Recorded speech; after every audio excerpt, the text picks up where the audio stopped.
Hi friends, வணக்கம். Welcome to srinivasam சமையல்.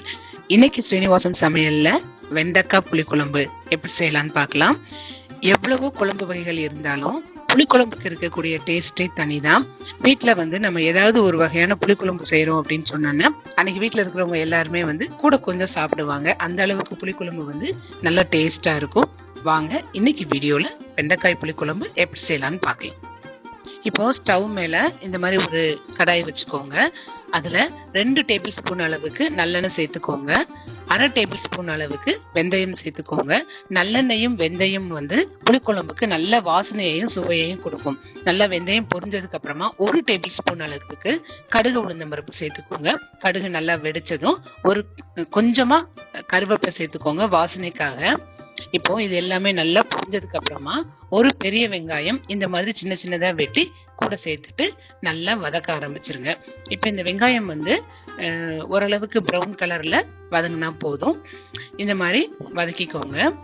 இப்போ இது கூடவேவும் நம்ம 200 கிராம் அளவுக்கு வெண்டைக்காய் எடுத்து இந்த மாதிரி அளவுல நான் கட் பண்ணி வச்சிருக்கிறேன். வெண்டைக்காயை நல்லா கழுவிட்டு சுத்தம் பண்ணிட்டு கட் பண்ணிக்கோங்க. அது கூடவே வெண்டைக்காய் வதங்கிறதுக்கு தேவையான அளவு உப்பு சேர்த்துக்கோங்க. இப்போ இந்த மாதிரி உப்பு சேர்த்து வதக்கறதுனால வெண்டைக்காயினுடைய வளவளப்பு தன்மை சீக்கிரம் போயிடும், நல்லா வதங்கிரும். இப்போ இது கூடவேவும் ஒரு பெரிய தக்காளி இந்த மாதிரி சின்ன சின்னதா வெட்டி கூட சேர்த்துட்டு இப்போ இதை நல்லா வதக்கிருங்க.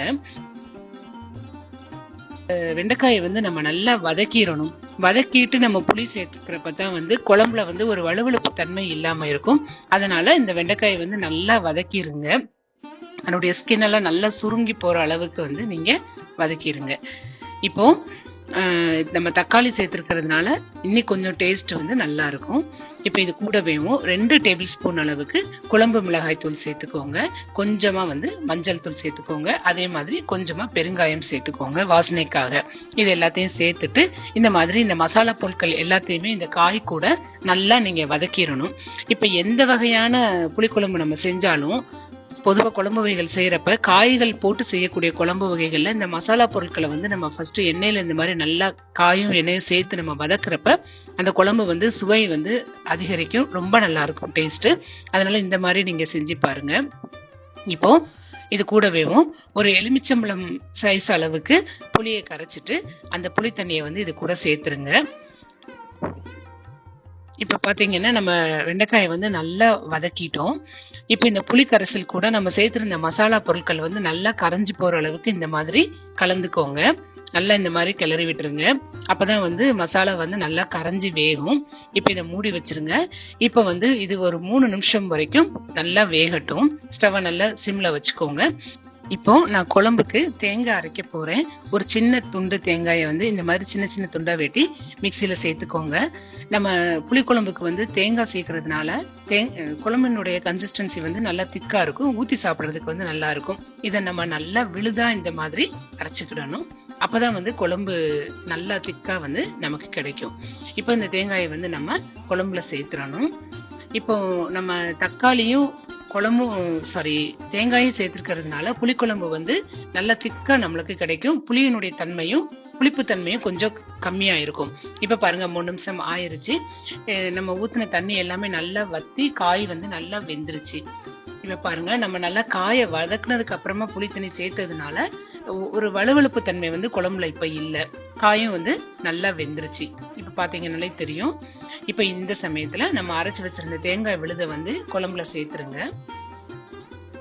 சேர்த்துட்டு மிக்ஸி அலசிட்டு அந்த தண்ணியையும் கொஞ்சம் சேர்த்துக்கோங்க. இது எல்லாமே இன்னமும் ஒரு 3 நிமிஷம் வரைக்கும் நல்லா வேகணும். சேர்த்துட்டு இது நல்லா இந்த மாதிரி கலந்து விட்டுருங்க. கலந்துட்டு ஒரு கொதி வந்ததுக்கு அப்புறமா நம்ம ஸ்டவ் ஆஃப் பண்ணிடணும். தேங்காய் ஊத்துனதுக்கு அப்புறமா குழம்பு ரொம்ப கொதிக்க கூடாது. இந்த ஸ்டேஜ்ல நீங்க உப்பு காரம் செக் பண்ணிக்கோங்க, சரியா இருக்கான்னு பார்த்துட்டு அது நீங்க இன்னும் கொஞ்சம் தேவைப்பட்டா கூட சேர்த்துக்கோங்க. இப்ப நான் டெஸ்ட் பண்ணி பார்த்தேன், எனக்கு உப்பு காரம் கரெக்டா இருக்குது.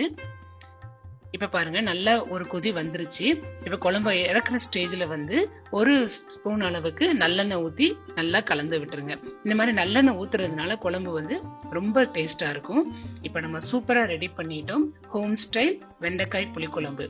இந்த வெண்டைக்காய் புளிக்குழம்பு சாதத்து கூட சாப்பிட்றதுக்கு ரொம்ப அருமையா இருக்கும். இன்னைக்கு எங்க வீட்டுல வெண்டைக்காய் புளிக்குழம்பு, கத்திரிக்காய் பொரியல், மிளகு ரசம் வச்சிருக்கிறேன். கண்டிப்பா இந்த ரெசிபியை நீங்க ட்ரை பண்ணுங்க. எல்லாருக்கூடயும் ஷேர் பண்ணுங்க. இந்த வீடியோ உங்களுக்கு பிடிச்சிருந்துச்சுன்னா மறக்காம ஸ்ரீனிவாசம் சமையலுக்கு சப்ஸ்கிரைப் பண்ணுங்க. தினந்தோறும் திருமண விருந்து உங்கள் ஸ்ரீனிவாசம் சமையலில். தேங்க்யூ.